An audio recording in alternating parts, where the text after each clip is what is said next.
On Wednesday afternoons, Sylvia took the bus to the outskirts of the nearest town for her music lessons.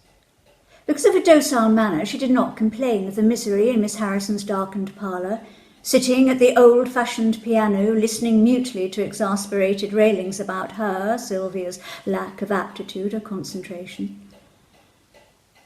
Now she waited in the lane at the bus stop, feeling hot in her winter coat, which her grandmother insisted on her wearing, just as she insisted on the music lessons. Since her mother's death, Sylvia had grown glum and silent. A plain child, plump, mature for her 11 years. Her greasy hair was fastened back by a pink plastic slide, and her tweed coat had cuffs and collar of mock ocelot. She carried, beside her music case, a shabby handbag, once her mother's.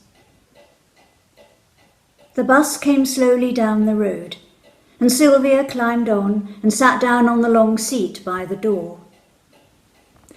On the other long seat opposite her was a man, quite old, she supposed, for his long hair was carefully arranged over his bald skull. He stared at her. To avoid his glance, she slewed round a little to look over her shoulder at the dusty hedges. She was sure he was wondering why she wore a winter's coat on such a day. The weather had a threat of change in it, her grandmother had said.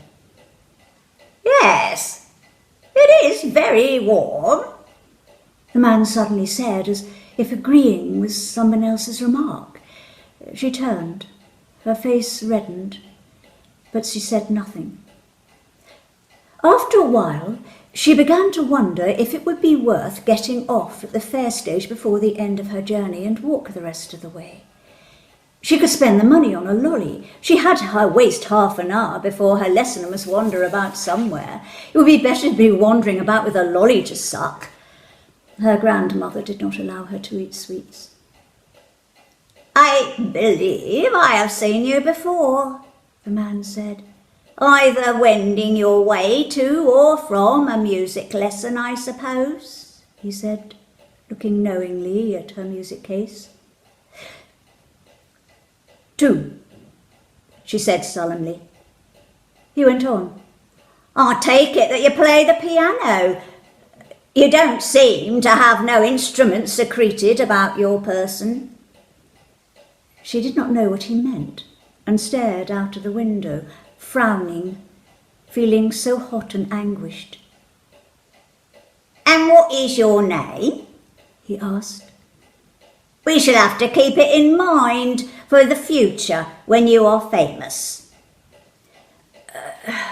Sylvia Wilkinson, she said under her breath.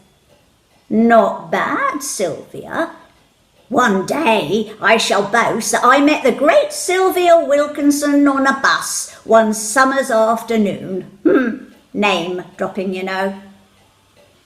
The harmless foible of the humble. He was very neat, but his reedy voice had a nervous tremor.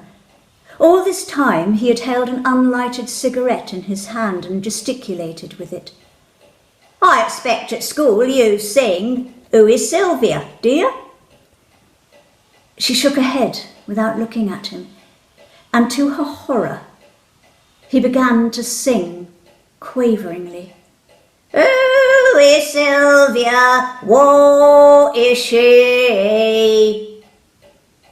A woman sitting a little further down the bus turned and looked at him sharply.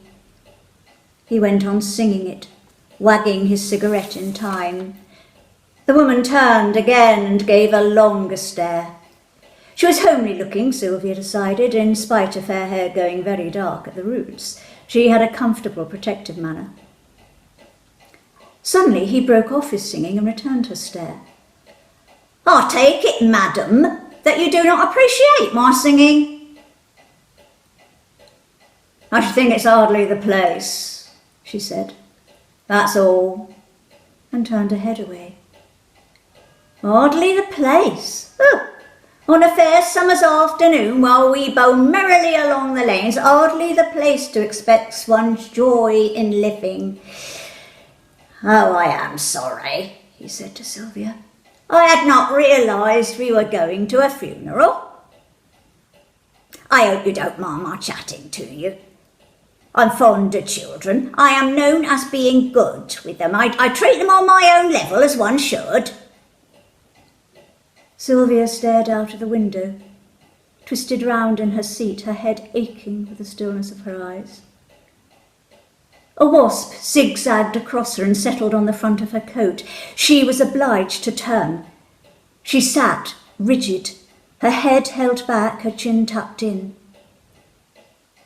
Allow me.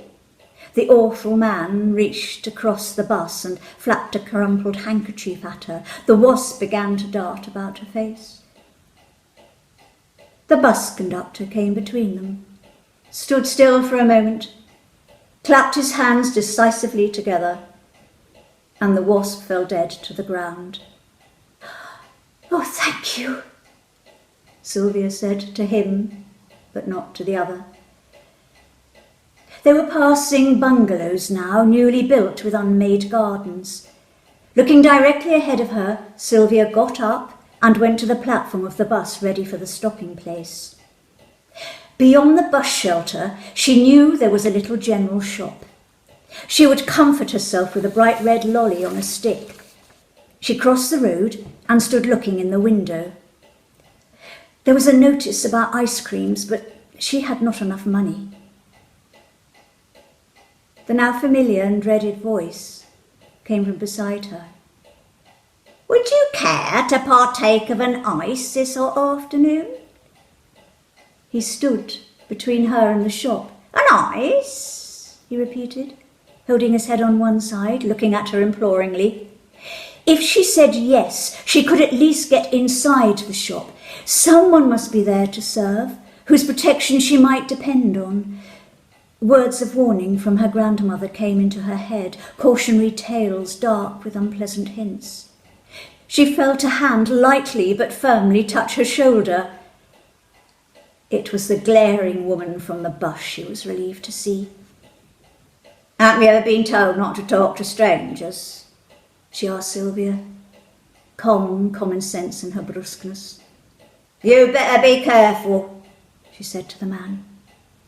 Now, come along, child. Which way are you going? Sylvia nodded her head. Well, best foot forward and keep going. And you, my man, can kindly step in a different direction or I'll find a policeman. At this last word, Sylvia turned to go. The woman began going along beside her. There's some funny people about these days. Doesn't your mother warn you? She's dead. Oh, well, I'm sorry about that. The woman had a shopping basket full of comforting homely groceries, and Sylvia looked into it as she walked beside her. Wednesday's always my day, the woman said. Early closing here, so I take the bus to Worsley. I've a relative who has a little general store there. It makes a change, but not in this heat. Sylvia glanced back and could see the man still standing there gazing after them. I shouldn't turn round, the woman said. Now, which road did you say? Sylvia hadn't, but now did so. Well, you can come my way. That would be better. And there's nothing much in it, along by the gravel pits. I'll have a quick look round before we turn the corner. When she did so, she said that she thought they were being followed at a distance. Oh, it's disgraceful. And with all the things you read in the papers, now you can't be too careful. I'm not sure I ought not to inform the police. I don't have to be there for another half an hour, Sylvia said.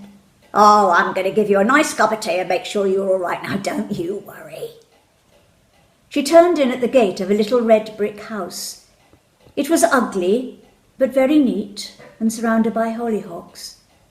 The beautifully shining windows were draped with frilly, looped-up curtains. Sylvia followed the woman down a side path to the back door. She was all right this time, but what of all the future Wednesdays, she wondered. She stood in the kitchen and looked around her.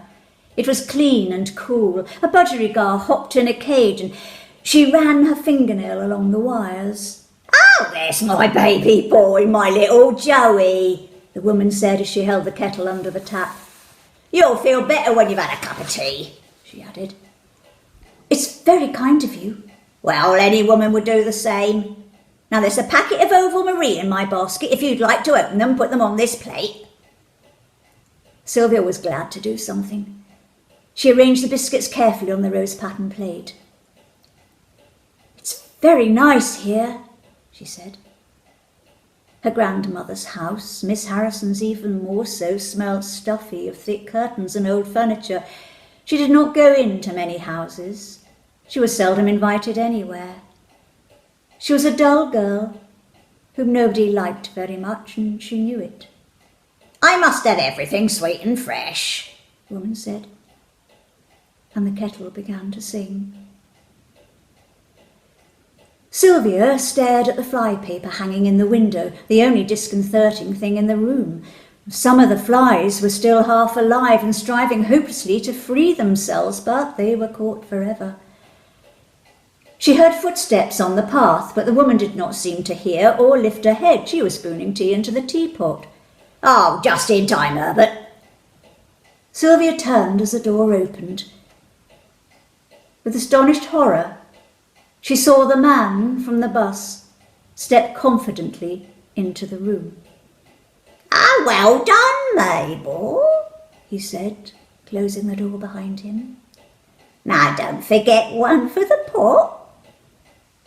He smiled, smoothing his hands together, surveying the room. Sylvia spun round questioningly to the woman who was now bringing the teapot to the table and noticed for the first time that there were 3 cups and saucers laid there. "Well, sit down, do," the woman said. "It's all nice and ready."